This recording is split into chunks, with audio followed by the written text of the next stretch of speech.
Morning, everybody. Welcome, folks at Brandywine, and welcome, folks at home. I'm Kelly Kearney, and I just wanted to wish a good morning to everyone and welcome you to today's presentation, and for those at home, to the webinar. We're thrilled to have everyone here, the folks here at Brandywine in Litchfield, Connecticut, as well as the folks at home, either watching it live today or on demand at any time, really. We did. We started. That's okay. Is that better? How's that? So today we're going to be talking with Steve DeWitt. He's a 20-year person with Parkinson's. And Steve is going to talk about some of the lessons that he's learned in his 20 years with Parkinson's. We're also going to talk a little bit about patient advocacy and some of the research in Parkinson's. So we're going to actually hand this right to Steve very quickly, but I wanted to mention the speakers. We are fortunate to have three primary speakers. That's Steve DeWitt, who's going to be sharing his journey today. Dr. Tony DiMarcheta from Hartford Healthcare, we're hoping will be here. And Sue Pelchat, who brings passion, expertise, and an unwavering commitment to the cause. All three of them do. And we have two special guests, and they're both from Yale School of Medicine. We have Dr. Shule Tinez, who's going to be joining us, and Sophie Holmes, PhD. Both of those folks are incredibly dedicated to Parkinson's research, and we are so appreciative of all of their time and giving up their Saturday. And thank you, Tony, for being here on a Saturday, on a snowy Saturday. So without further ado, I'm going to hand this to Steve. And Steve, it's all yours. And remember to keep this microphone nice and close. Thank you, Kelly. And thanks to the Connecticut Parkinson's Association for sponsoring this talk, and as well as the organizations of APDA and Brandywine. I call it my journey for Parkinson's because it came to me to two separate occasions. One, I watched all of us walk into the dining room one day, and I took a look at our gates. There's certain signals we look for, and of course, Michael J. Fox's tremors are well known, and there are many other people that have a slight gimp. And we're working on trying to find the treatments for those kinds of things. But being able to spot it is the first thing. And so getting your general practitioner to assign you to a movement disorder specialist what's most important. So my first doctor that I went to see was Dr. out of New Milford. She was a neurologist, and she was insecure about the diagnosis. Didn't want to tell the guy in front of her that I had tremors and shakes. But she got over it, and my doctor then gave me a full exam of how you diagnose it. And I'm going to ask Tony DiMarcheta to demonstrate with one of our volunteers here what that kind of exam is. Tony, can you join us?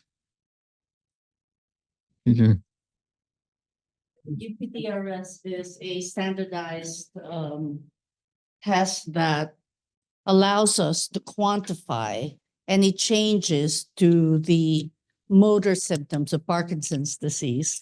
And Steve is very familiar with it because every visit we are doing these tests. We look at the facial expression.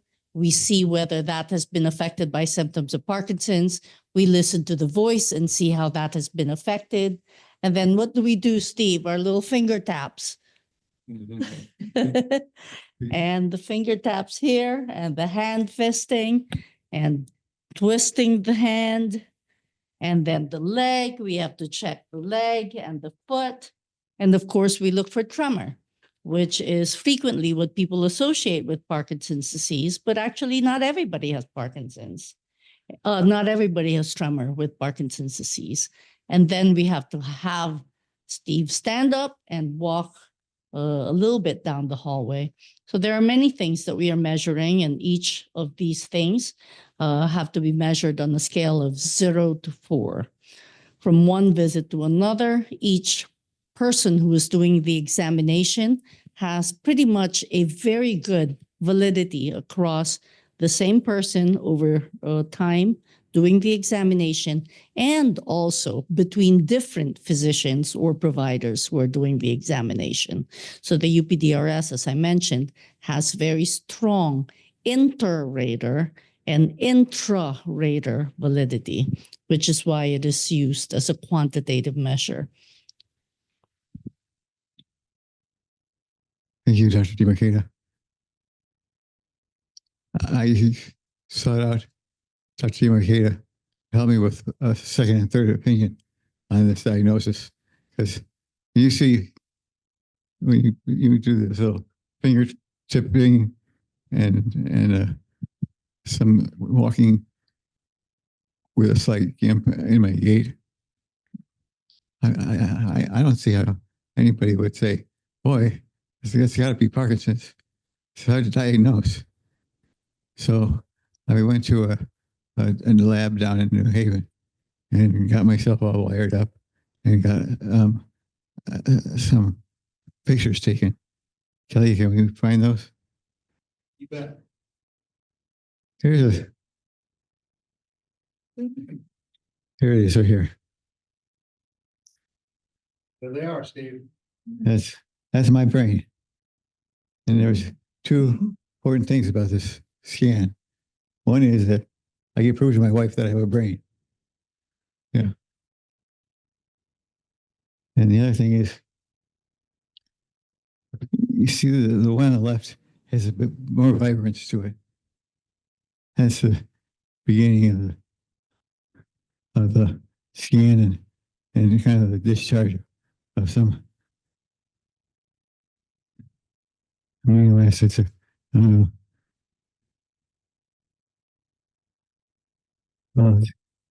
My if I didn't have the loss of dopamine, my brain would look like the brain on the right hand side. But since I have the loss, you can see the brain is phase in those large scans. The other side of the brain. I'm doing this for the clinicians. They work best with this kind of stuff. And I took this from a speech given in Michigan by Bastian Bloom. Thinking if I could treat my patients with symptoms of constipation, fatigue, they'd be willing to live with the rest of the disease. Although he didn't make it with such serious tone to it. They are doing their best to find biomarkers that can help identify the disease. Care teams, so they were about with the followers and balance generic resilient onset. There's some of my friends.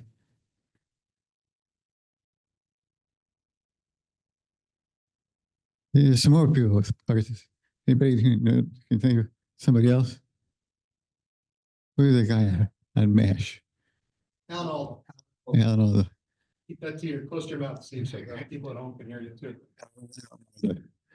And people from Hollywood are coming out about this condition, and I hope others will come out from their courage and from what we need to get a mobilized group of organizers to advocate for our cause, so that we have as much money put towards Parkinson's research as it's been being given to other conditions.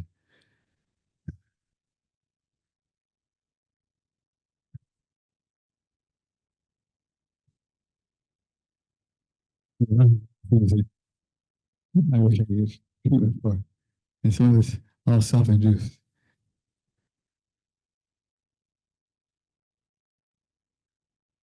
A lot of things get strained once you get Parkinson's. There's a word with many other conditions that people face here.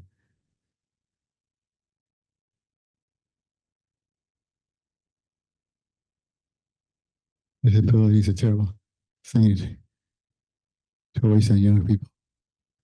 I was diagnosed at the age of 48.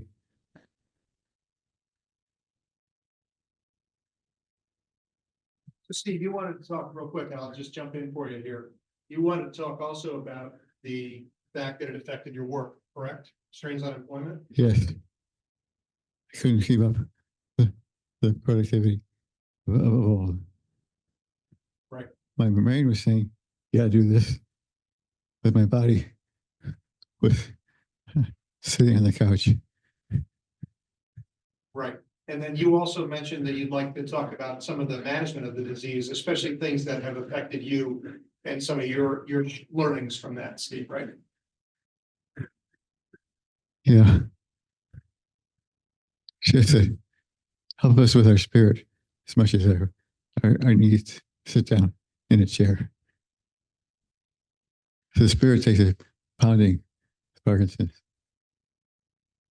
I used to be able to speak to several thousand people in an auditorium. Some of you saw me. Now I can't. But I have people like Kelly, Makeda, and Sophie that help me now. And they're just as much a blessing. Hartford Healthcare Group is an excellent organization if you're looking for treatment centers. And I know that Tony Hope will speak about the one that he opened up over a year ago now. So should we give it to Sue, or do you want to go back to a couple of the other questions that you had? Let's go back to Sue. For Sue? Yeah. Okay, Sue. Steve, thank you. We'll bring you back in at the end, okay? Thank you, Steve. Okay, let me get my props here. I'm a teacher. I have to bring on my props. Well, good morning, everyone. Thank you for being here today to learn a little bit about Parkinson's disease.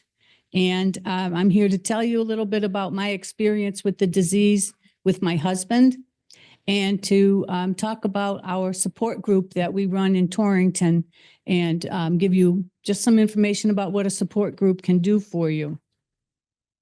So we are the Torrington Area Parkinson's Support Group. We're an independent charitable organization working to ease the burden of Parkinson's for families in the Northwest corner while promoting research to find a cure. Steve has shared his experience with Parkinson's, his diagnosis, and though there is no cure yet, there's no typical Parkinson's person. You look at Steve as a person with Parkinson's, if you put my husband next to him, they look completely different. They behave differently. Their issues and problems are different from each other. But it's because of the way that Parkinson's operates in sending signals to various parts of the body. So you can count on symptoms increasing over time and life changing in ways you had never imagined. We have faith, though, that through research, we can get much closer to the needed answers about this disease. For the Torrington Area Parkinson's Support Group, our focus is people with Parkinson's disease and their care partners and their families and the communities in which we live. Anyone impacted by Parkinson's may join us free of charge. Some of the most important work we do is to raise public awareness of the disease. We educate people about Parkinson's and try to dispel some of the myths about it. When my husband came to my classroom 16 years ago and told me of his Parkinson's diagnosis, I looked at him and I said, well, if this is the worst it ever gets, we can live with this. At that point, he was shuffling his feet. His handwriting had gotten much smaller. He couldn't button his left shirt cuff, and his voice had softened. My optimistic outlook changed with time, as it seemed we would just get used to one symptom when another would materialize. Those initial symptoms today seem so insignificant compared to his current symptoms, freezing gait that locks his legs, blocking his ability to move forward, inability to make simple decisions and handle finances, trouble performing basic cell phone operations and learning new processes, his inability to manage personal hygiene and safety, and a sort of sundowning as the day progresses that can include hallucinations, insecurity, and paranoia. As Steve mentioned, no two people travel the same PD journey. So how do we as a support group address the varying combinations of symptoms that all of our members need? At our monthly meetings, we provide general information on the causes and manifestations, the research and treatment of Parkinson's disease. We invite doctors like Dr. DeMarcata, clinicians, and other experts to address a variety of PD-related issues: sleep, pain, digestion, financial planning, resources available, and therapies. This summer, we held a gadget program where people brought in tools that assist in the activities of daily living. Here's where my props come in. Our door handle is invaluable for getting a boost out of the car.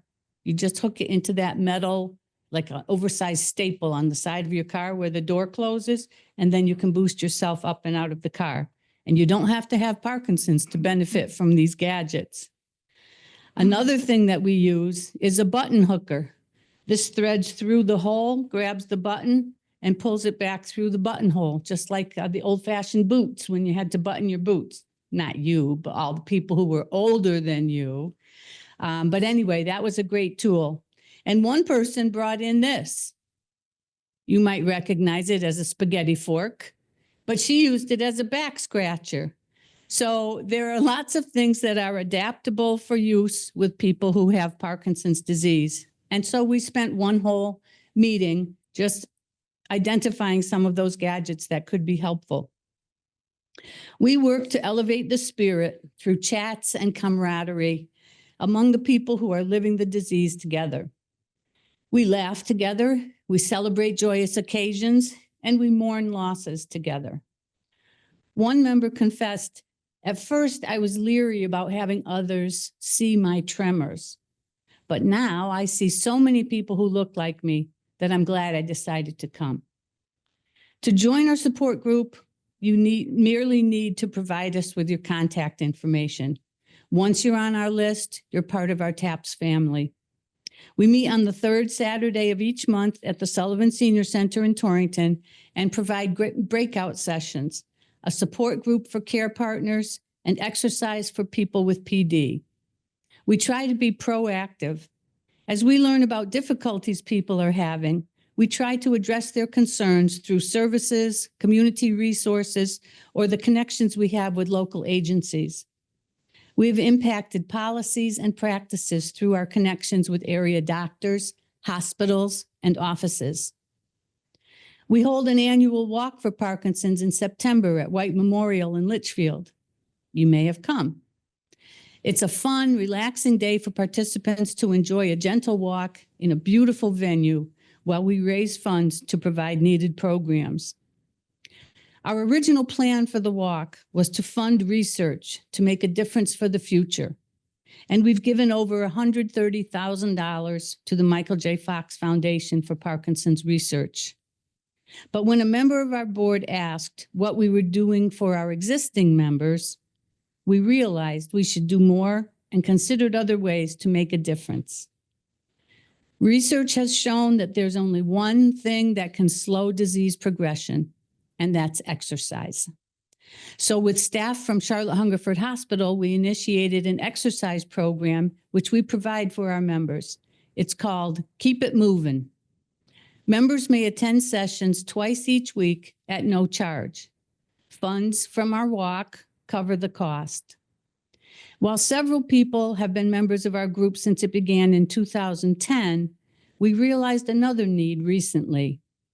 As the disease progresses, people tend to speak more softly, to articulate less, and they have difficulty swallowing.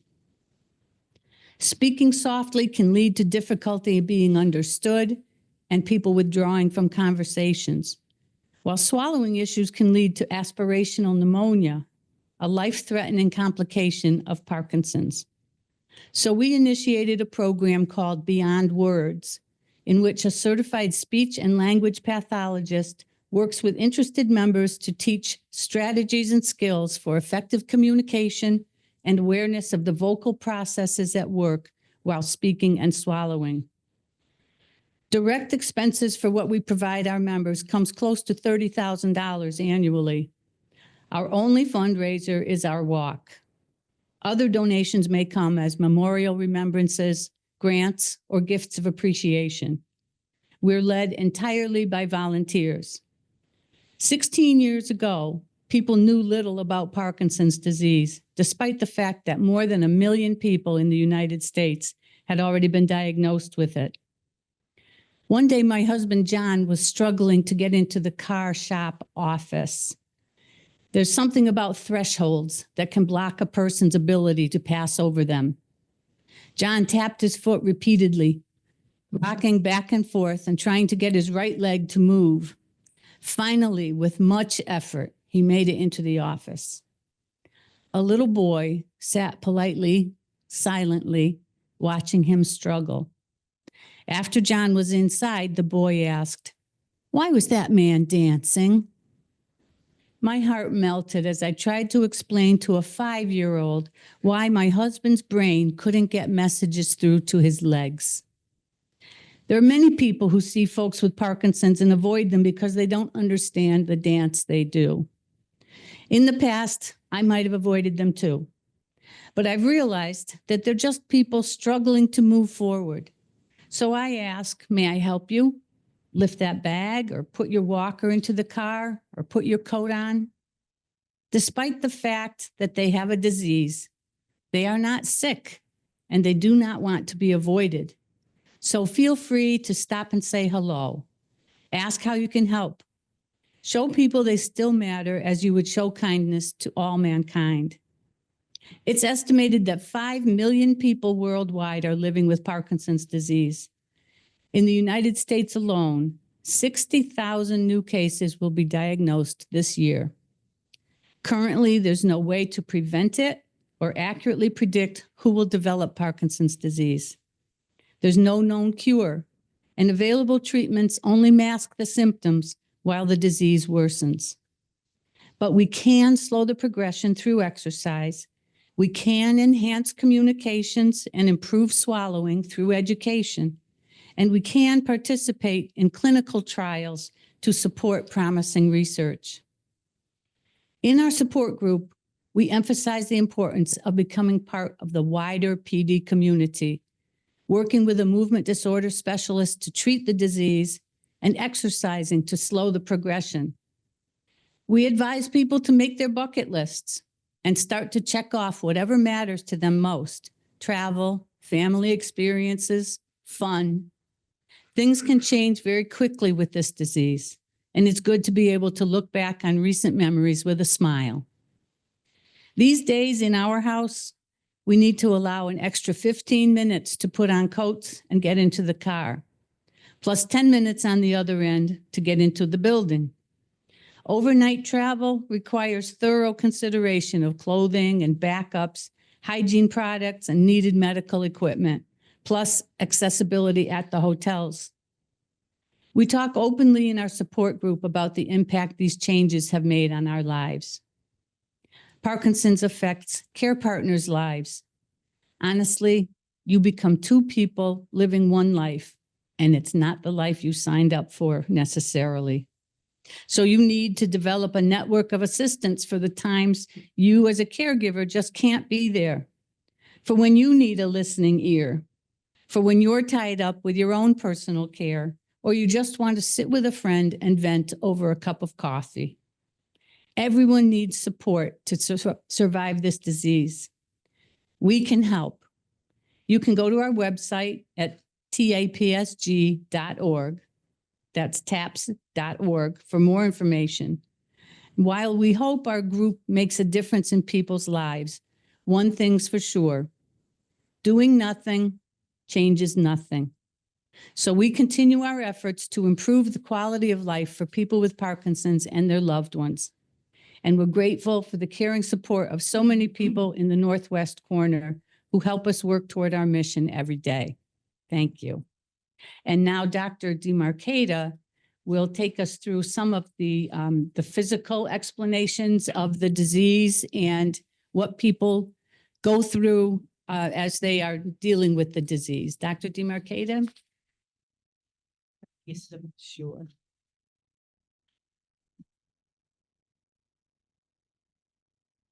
I didn't know if you wanted to tell more stories, Steve. But anytime that we want to tell this story jointly, our journey has always been tied together, right? Yes, yes. You've been a big part of it. Yes, we walk this walk. 18 years. That's right. What Steve has not had the opportunity to share with you is that this diagnosis and his symptoms started 18, has it been 20 years ago? And for probably 15 of those years, Steve was an unbeatable, indefatigable advocate for our community. Tell me, in this room, is anyone dealing with Parkinson's or have somebody you love with Parkinson's? It's really very common. For people who are 65 and older, 1 in every 10 are going to be diagnosed with Parkinson's disease. When Sue shared that 60,000 Americans are going to be diagnosed with Parkinson's this year, that number has increased in recent studies. It's now 90,000. So every 6 minutes, and the time it took for me to figure out how to sit down beside Steve here, another American has been diagnosed with Parkinson's disease. So what we need to know is the journey that Steve took to beat this disease for all these years. And certainly what we really would love to find is a cure. But until then, we walk this journey together, right? Yes. We do the best we can. Medications help Steve for so many years. And I like to think that there is probably, I'd say 3 stages of Parkinson's. The early years when people first develop symptoms, the symptoms that Steve described, maybe a little bit of tremor, the slowness of movement, maybe a change in the voice or the facial expression, the walking that changed for him. Handwriting. Handwriting. Can't write, that's right. The handwriting, that's right. The handwriting getting smaller. So these are the things that people notice and makes them realize that something's going on and maybe they should go to the doctor. They go to the doctor, they're diagnosed. We have, at this point, over 30 medications for Parkinson's disease. And these medications do treat the symptoms for many years. And there are many other phases of Parkinson's, like Steve shared, who are living with Parkinson's right now and living their lives fully. But unfortunately, until we find a cure, this disease does continue to march on. And after a while, we get into the middle stages, where what we are dealing with, and what I was whispering to Kelly, Steve's good friend over here, is that Steve wore off. So what happens is you take the medication called levodopa, and that is a direct replacement of dopamine. That chemical that Steve was showing you has been diminished by this disease. And the dopamine can be replaced in the body by taking a pill called levodopa, Cinnamon.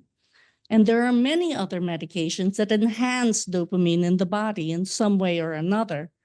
But unfortunately, after so many years of Parkinson's, the effect of this dopamine, levodopa, only lasts for so long. And then it wears off in the system. And then the symptoms of Parkinson's come back. So that's what we call the middle stages of Parkinson's, where people are dealing with these ons and offs and motor fluctuations.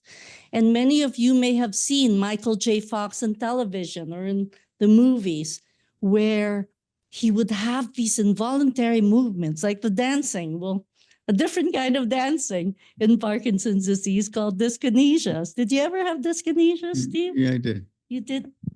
He did too. So dyskinesias are writhing, involuntary movements. So if you saw Michael J. Fox when he first came out to speak with Congress on behalf of the whole Yeah, community, you did, good job. yeah, but he had very bad dyskinesias. And that is a side effect of the levodopa.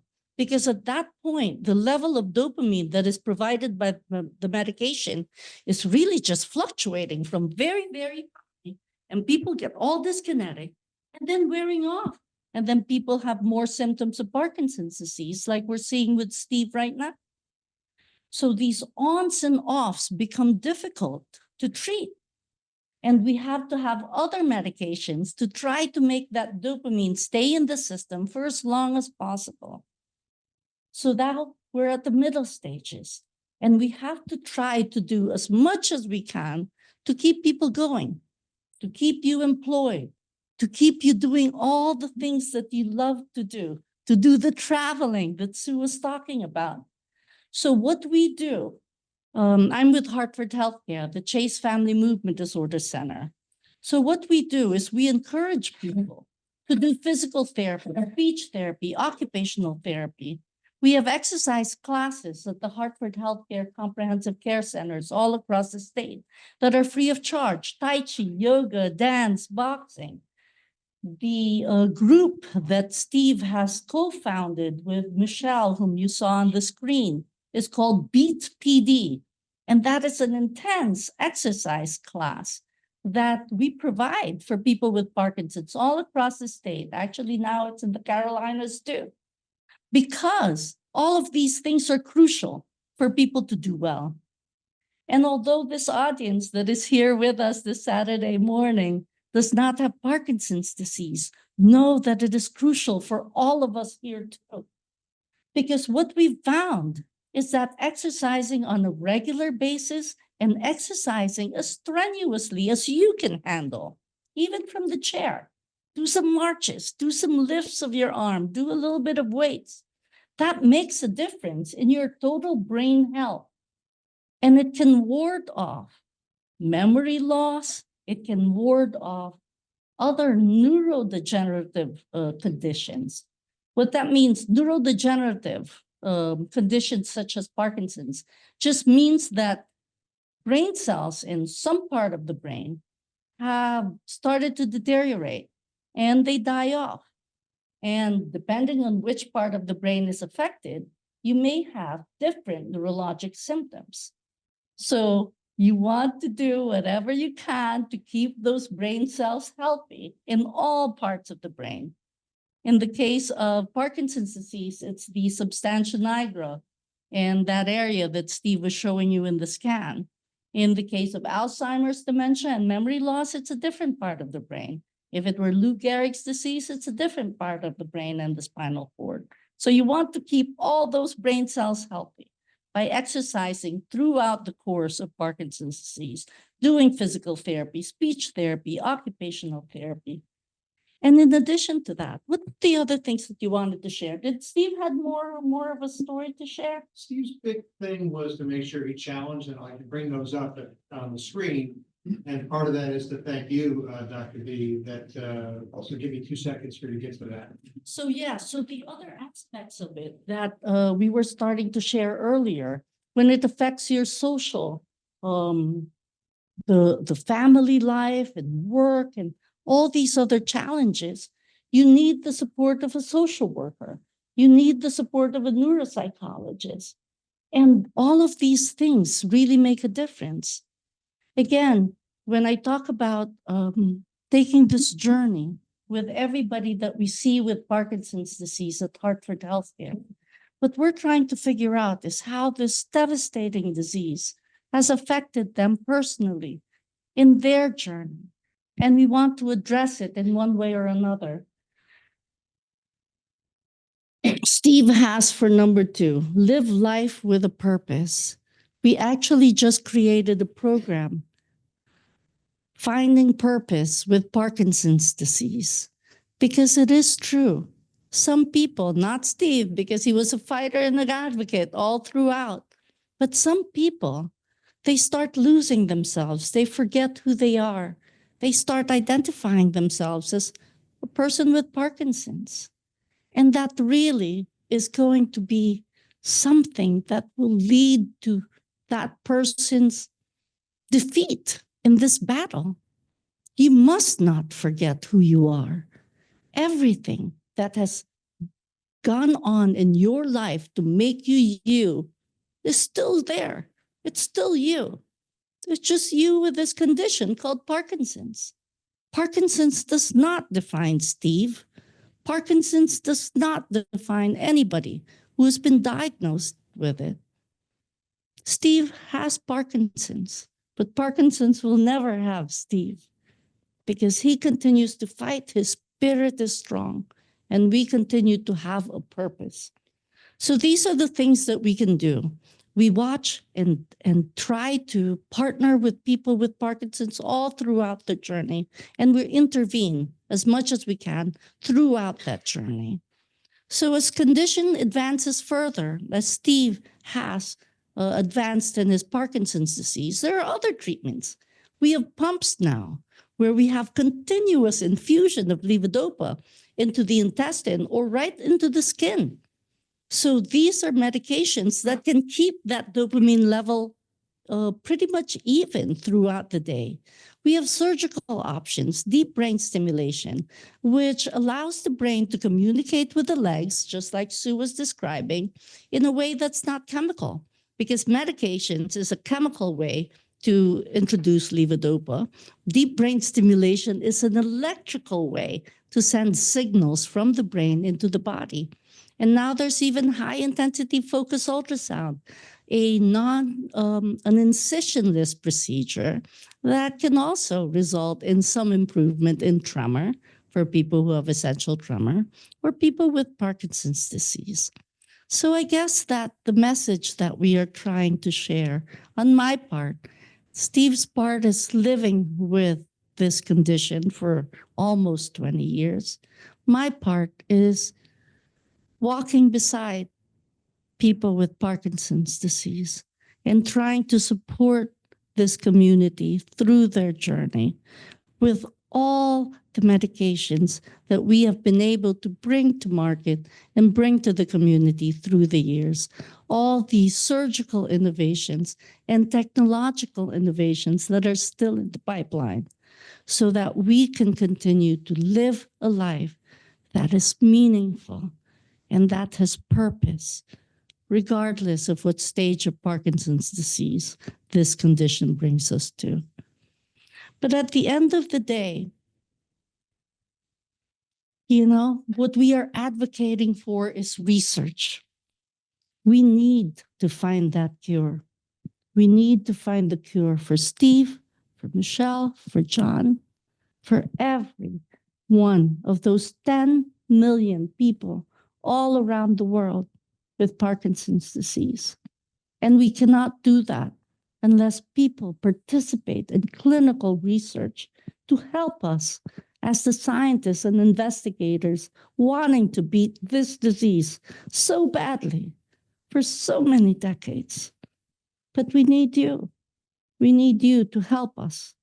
If you have Parkinson's disease and you feel that you have it in you to contribute to finding all of the things, all of the questions that we still need answers to, then do come and participate in clinical trials. We are fortunate in Connecticut to have 3 major institutions, Hartford Healthcare, Yale New Haven, and UConn Health Center. And we're all doing clinical trials, and we are all collaborating as a community that's partnering with this community with Parkinson's disease to find better treatments and one day to find a cure. Thank you, Tony.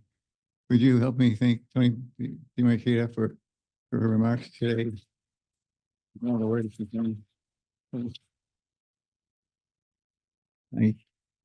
So next up, I believe we have Dr. Tinez from Yale. So I beg your indulgence for a moment as I do my technical thing and bring her up. And I'm here. so give me 1 second, Shule. So while you were doing that, Steve wanted to say one more thing. What were you going to share? I want to share that Hartford Healthcare has a vast network of offices now to help people with Parkinson's. And it's not PD specific, but it's as close as you can get. And they're helping a lot of people out in Hartford, out in In Torrington, Torrington, over in Mystic. Cheshire and Mystic, that's right. And that's because people like me, Litchfield, And yes, in the Fairfield region, we have Bridgeport right now. yeah, they're expanding because people with Parkinson's can't drive. So they're bringing the medicine to the people in their homes, not just letting them sit at home and wilt away. So she's certainly put her money where her mouth is in helping people find treatments. So I wanted to make sure that you all know that you all have a role as well. And it could be anything from stuffing envelopes to visiting with your senator, which I have done several occasions. And those all helped us secure funding and get more people behind it. I had the opportunity to speak with Senator Chris Murphy a few months ago. And you may not know about this if you're not following the Parkinson's news, but Senator Murphy, our Senator Murphy, has been instrumental, key to passing a bill called Parkinson's, Ending, ending Parkinson's. yes, oh my gosh, Ending Parkinson's Act. Number 15414. Yes, see, Steve knows all this better than I do, but it's the act, the National Act to End Parkinson's. And you know what he told me? His inspiration to put this bill in Congress and finally win and get it through was Steve DeWitt over here. So he has been a tireless advocate, talking to senators, writing to congressmen, all of that. And these are things that you can do for the community if you are so inclined. So thank you. Did you figure out your technological? We did. We're going to listen to Dr. Tinez. We're not going to get her video at the moment, but Dr. Tinez, would you like to speak just to see if we can have the group hear you? Good morning, everyone. There we go. We can hear you. All right. Can you see my screen? I shared it, but I will, certainly the webinar can see your screen, but we unfortunately here in Litchfield cannot, but I'll work on that as you go ahead and share with the webinar audience what's on the screen, on your screen. so the webinar audience can see it, right? Yes, Right. we can. I would like to show some brain images. Okay, but I'll let There you you work on that, Kelly. Okay. Should I start? Yep, you're good. Okay, great. Good morning, everyone, and thanks so much for inviting me, and thanks to the coordinators. And the previous speakers made my life so much easier, emphasizing the importance of exercise. Now I would like to show some results. It's great to see you, Steve. Great to see you, Dr. DeMarcata. Hope to see you both in person sometime soon. All right. My name is Shule Tanaz. I'm a movement disorders neurologist at Yale School of Medicine. And I do research in Parkinson's, neuroimaging research in Parkinson's disease. I try to develop so-called non-pharmacological interventions to help with symptoms and brain health in Parkinson's disease. I also collaborate with a lot of wonderful researchers at Yale as their study neurologists and co-investigators. And you will listen to Dr. Sophie Holmes.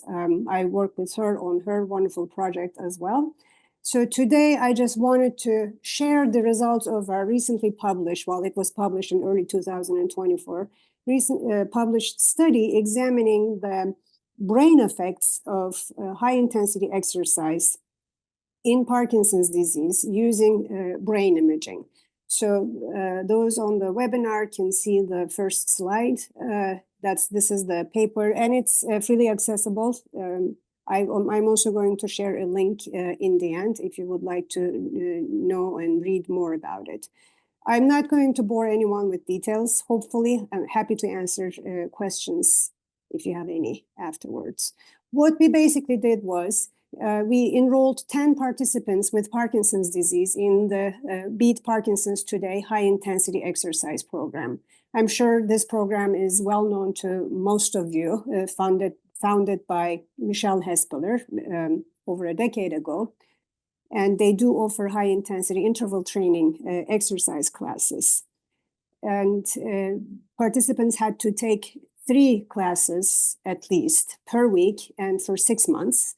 And we did baseline clinical evaluations and brain imaging, and then repeated those evaluations and brain imaging 6 months after to see the changes. So we used 2 different imaging modalities. One was neuromelanin MRI, and the other one was dopamine transporter PET scans. So the dopamine transporter is essentially the same as the DAT scan, the dopamine transporter DAT scan your doctors, your neurologist might have ordered for you as part of your diagnostic workup. The one that we do with PET imaging is a little bit more sensitive, gives us better resolution, but it's essentially the same thing. So what we found was, before I get to the imaging, 6 months after high-intensity exercise, participants did not show any progression, any worsening in their motor signs, the motor exam findings that Dr. DeMarcheta described. They did not change, which means there was no clinical disease progression, which is great news. And it's already known that exercise has that potential to slow down the clinical disease progression. And our participants reported improved quality of life, improved energy levels, improved mood. But for us, and that was the whole purpose of the study, the more exciting finding was improved brain signal. So we found increased neuromelanin signal in the substantia nigra after 6 months of exercise. The substantia nigra is part of this midbrain. It looks like the Mickey Mouse, that's how I'd like to call it. It's surrounded by this rectangle here, red rectangle here. This is the midbrain, and the white spots here on both sides. This is the substantia nigra. That is the part of the brain that contains dopamine-producing neurons. And neuromelanin is synthesized in these neurons from dopamine. What we found was, you see the baseline images here on the left. It's just color-coded at the bottom. And on the right side, you see the post-exercise images. So there was a significant increase in the neuromelanin signal in the substantia nigra after 6 months of exercise. So that's exciting. And we confirmed this with the other imaging modality, that is the dopamine transporter PET scans. Again, in the same part of the brain, you can see enlarged here at the bottom at baseline and post-exercise. The yellow-red spots are the dopaminergic neurons in the substantia nigra. So this whole part here is the substantia nigra, and the dopamine-producing neurons giving higher signals, producing more dopamine transporter protein and giving higher signals, meaning there is an increase in the dopamine transporter signals, suggesting that these neurons are becoming healthier as a result of exercise. So in summary, both using neuromelanin MRI and dopamine transporter PET scans, what we found was the dopamine-producing neurons in the substantia nigra become healthier. They can synthesize more dopamine or dopamine-related proteins as a result of high-intensity exercise. This was very exciting news for us. But keep in mind, this was a pilot study. So just 10 participants, wasn't a randomized control trial, but we were able to detect an important, significant signal, even in such a small cohort of people with Parkinson's. And what we would like to do is replicate these findings in a larger clinical trial, again, using imaging modalities. And that's what I'm trying to work on. And on this slide, I wanted to share with you specific recommendations for exercise recommendations for people with Parkinson's disease. These recommendations were put together by Parkinson's Foundation in collaboration with the American College of Sports Medicine. So you may want to look these up to have more specific guidance about what type of exercises you should be doing. And if you would like to read more about this study, this is the link. It was it was summarized in a news article on Yale Medicine webpage. So I would like to stop here, and I really think it is very important for all of us, and especially for people with Parkinson's disease, to exercise and start as soon as possible and try to do high intensity as much as possible, high intensity aerobic exercise. That really is extremely important to delay disease progression, and it seems that exercise has brain protective effects in Parkinson's disease. We need to do more research, and I have to say I'm a little frustrated with the funding agencies. It has been very challenging to get grant funding from the NIH for us to be able to continue this, but we haven't given up. We're doing our best. And if you want to get in touch with me, I provided the contact information, cognitive@yale.edu.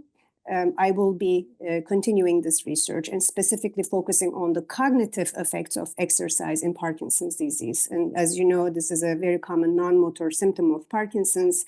People have issues with getting organized and planning and remembering things, etc. So we will look at the effects of high-intensity exercise on cognitive functioning. And there are other non-motor symptoms, and Dr. Holmes will be talking about those.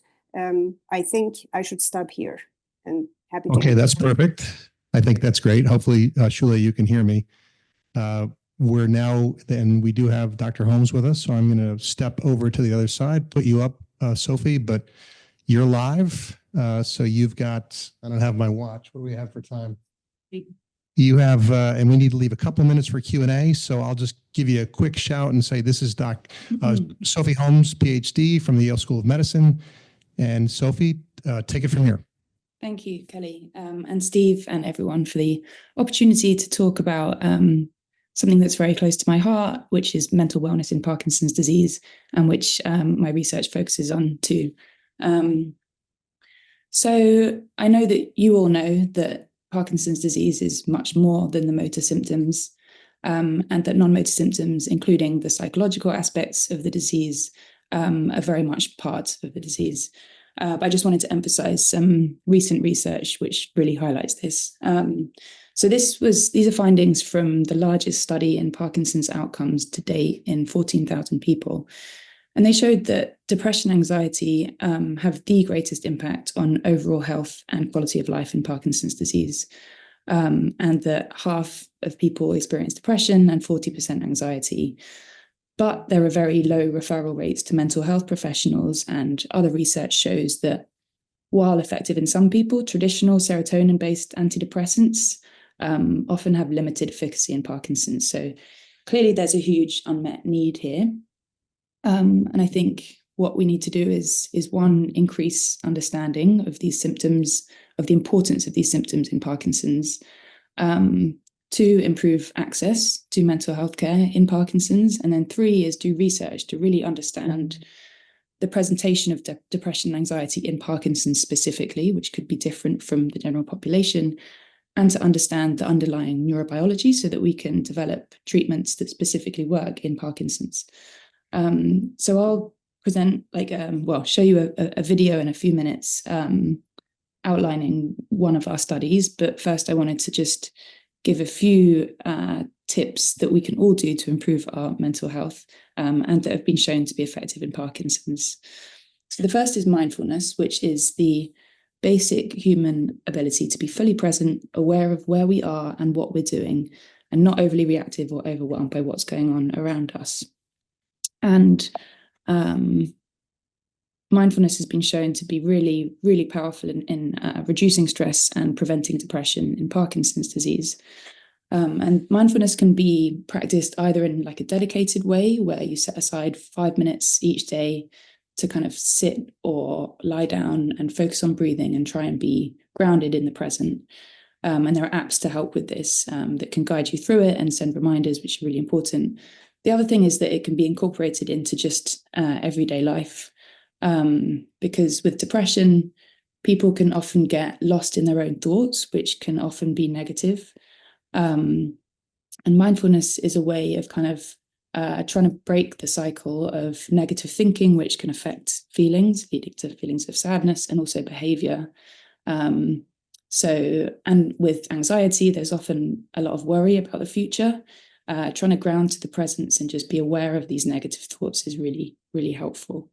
And this is just a quote from the Dalai Lama, that if we can first be aware of our thoughts and the negative thinking and how we get lost in them, and then just try and shift them to think and appreciate the positive things, can actually have a really big impact for everyone. Next, so there's now unequivocal evidence that social connection is absolutely vital for mental well-being. And there was a recent study in the UK from 100,000 people showing that the frequency of confiding in others and visits with friends and family were the greatest predictors of depression. And we know, and we've heard from Sue about the difference that being in a support group can make, but the sense of belonging and also purpose is just crucial for everyone, but in Parkinson's as well. And another example of an awesome community that you can be part of is BPD, and we've heard about this. And this is an opportunity to circle back to exercise and give another plug. So there's evidence that actually exercising in a group is even more protective against depression. But either way, we know that exercise is crucial for slowing the progression, but also for mental health. And there's loads of research showing how effective it is in people without Parkinson's, but also in people with Parkinson's. And as Dr. Tanaz has summarized, there's effects on the brain in the motor circuitry and the substantia nigra. But we also think that exercise can have an impact on the circuitry that underlies emotional regulation, the corticolimbic circuitry. So we think exercise can target this. And this is the research that we're all doing together, is to try and understand the mechanisms that underlie the non-motor symptoms like cognition and mood, so that we can then have treatments that specifically target them. So we have some ongoing imaging studies that we're still recruiting for, and a clinical trial, which I'll show a brief video of, featuring our wonderful participant, Brenda, where we're looking at a drug called ketamine, which we think can target these mechanisms underlying depression and anxiety in Parkinson's. So I'll just play this briefly now. Parkinson's has a lot of cognitive symptoms that I have, and one of them being depression. I walked in here a depressed person, but I walked out of here 100% better. When people think of Parkinson's disease, they think of the motor symptoms, the slowness of movement and tremor. But there are these non-motor symptoms that really can be just as debilitating. And one of the most significant is depression. The typical treatments used to treat depression do not seem to be quite as effective in Parkinson's disease, suggesting that novel approaches may be necessary. That is part of the reason we're very excited to be trying this novel treatment program with ketamine. At Yale, we've been conducting research with ketamine since the 90s, and we have reason to believe that ketamine will be particularly effective in Parkinson's because of how it works in the brain. The treatment of depression with ketamine is one of the major breakthroughs we have seen in psychiatry in the past 5 decades. It's really changed the landscape, how we think about the treatment. However, when we're applying it to illnesses such as Parkinson's disease, we know substantially less. Depression and Parkinson's together can have a profound impact on quality of life. And so that's why we're conducting this trial. We think that ketamine will be helpful for depression, but potentially other symptoms of the disease as well. In depression, ketamine has been shown to have rapid onset of antidepressant benefit that can be sustained with repeated dosing.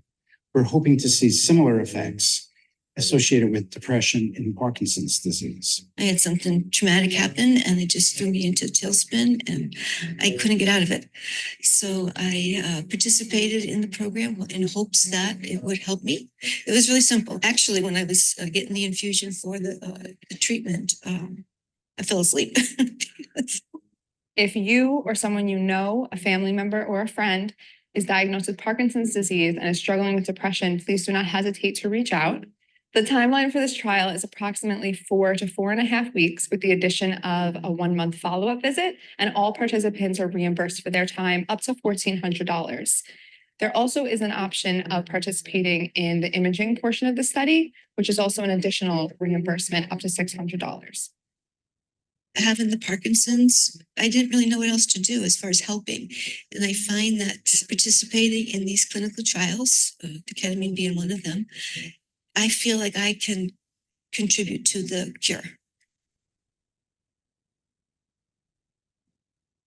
And I just wanted to end with a quote from Michael J. Fox.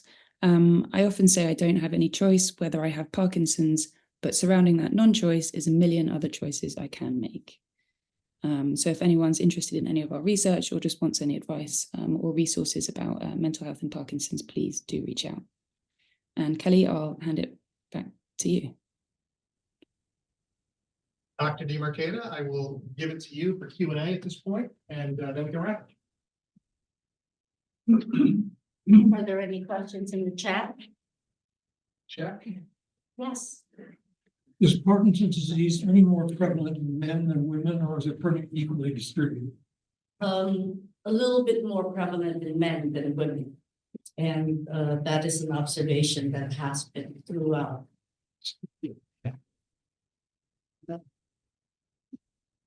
Yes. Does Parkinson's interfere with sleeping? Yes, so there are so many more things about Parkinson's disease that we can barely share in an hour. But what we have found over the years of doing research is that beyond these physical symptoms of Parkinson's disease that we talked about a lot, there are so many other non-motor symptoms that Dr. Holmes was referring to. Sleep is one of them. So acting out your dreams, thrashing about in your sleep is one of the symptoms that can actually even predate the diagnosis of Parkinson's. Insomnia or sleeping too much, constipation, bladder issues, blood pressure issues, the cognitive changes that we were also referring to. It's not the same as Alzheimer's dementia, where there is an actual memory loss. It's more a slowing of cognitive function. We call it executive function, the ability to multitask, the ability to make decisions quickly. So there are so many aspects of Parkinson's disease. Skin changes, sweating changes.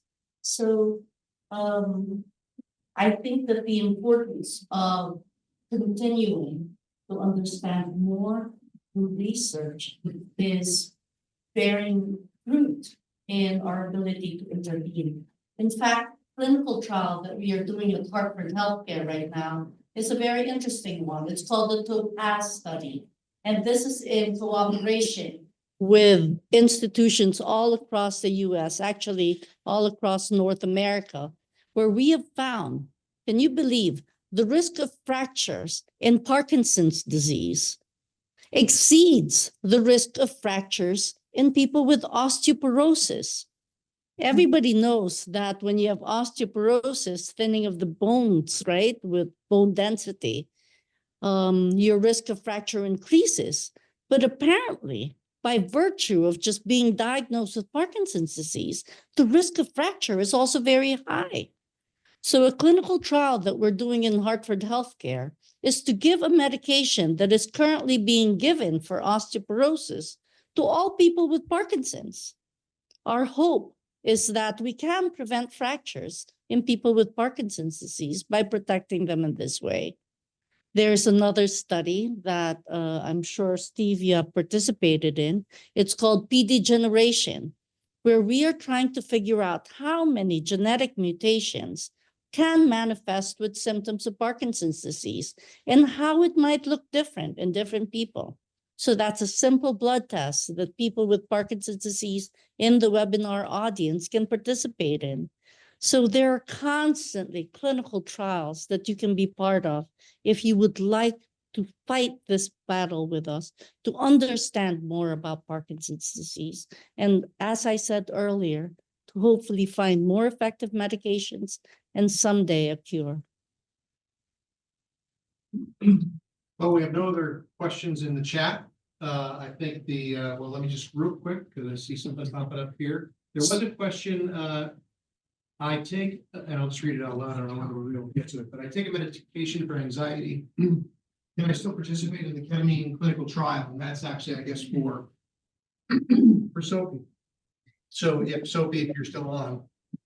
I am. Yep, we're absolutely still open to enrollment. We're hoping to wrap up in like May of this year, and then I'd be really excited to present the results to everyone when we finish the study. But yes, we're still open to enrollment. And then hopefully we also have Shule with us. What's the minimal exercise recommended, or Dr. DeMarcata as well?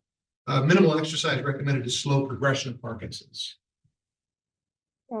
Yeah, I think Kelly, you turned my video off. I can't turn it on, but it's okay. You'll just hear my voice then. Getcha. Yes, so at least high intensity exercise, at least 3 times per week, at least 20 to 30 minutes. And that needs to be combined with balance and strengthening exercises. So those 2 links that I provided, it will give people very specific recommendations. I highly recommend that they check those things out. When you post the recording on your webpage, the slide will be there. There are very specific recommendations. And sometimes it's a little intimidating for people to think that trying to abide by the recommendations that have been shown by clinical research to be most effective in helping with Parkinson's disease and other neurodegenerative disorders. So think of 150 minutes per week of vigorous to strenuous exercise. But what we are finding is even a little exercise already has benefits. You may not get the maximal benefits as shown by the clinical trials, but even 5 minutes of doing something does make a difference, because 5 minutes for a few months can build into 10 minutes after a while.